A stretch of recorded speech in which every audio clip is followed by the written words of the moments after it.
My thoughts on white privilege are that I don't believe such a thing exists.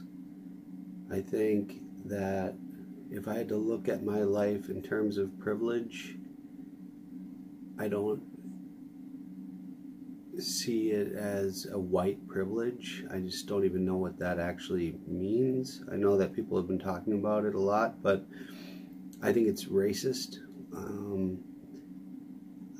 If I have any kind of privilege, I was privileged to have been raised with values like faith in God and education.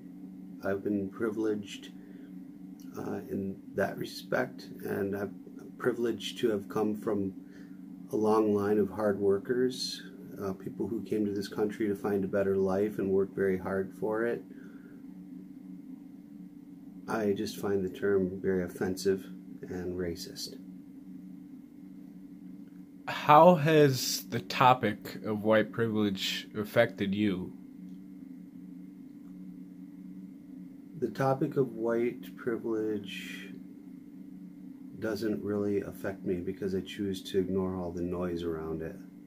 Yeah. So I'm not really affected by it.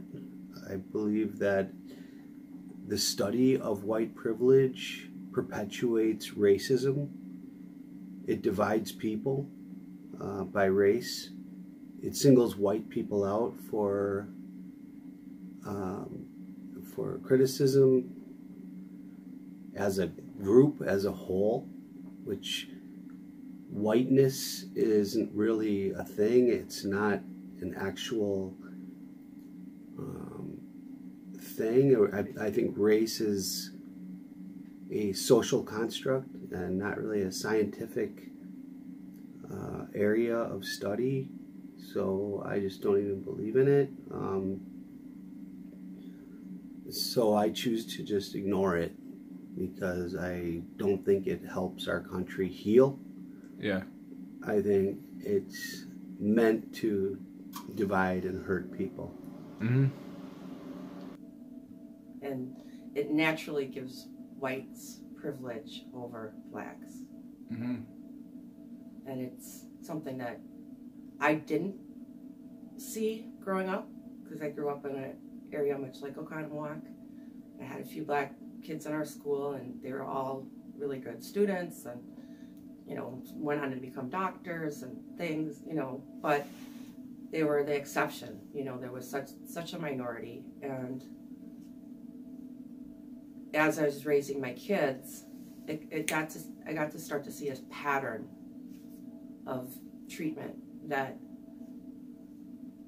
early on I would scold my son and think that he was being bad. Or I remember one specific time in second grade, he got sent to the office and I got called into the school, and they were having story time on the carpet, and Troy was acting out, and he threw like a pencil across the room, and then I asked, what book were you reading? And she was reading a book called Henry's Freedom Box, and it was a book that I was familiar with, and I thought that it was too harsh for him to read, but because it talks about selling his family and everything that had happened, and one of my favorite illustrators, Codger Nelson, but I chose not to read him the book because I thought it was too harsh for him to sit there in a class of white students and have to hear this story. That's why he was acting out. He was trying to take attention away, or probably really nervous. And then the pattern just kind of continued. I remember he was in weightlifting, power lift or whatever, at the high school in 7th grade, and came home in a panic because the teacher had accused him of breaking a machine and said he was going to come over and demand $750 from his parents.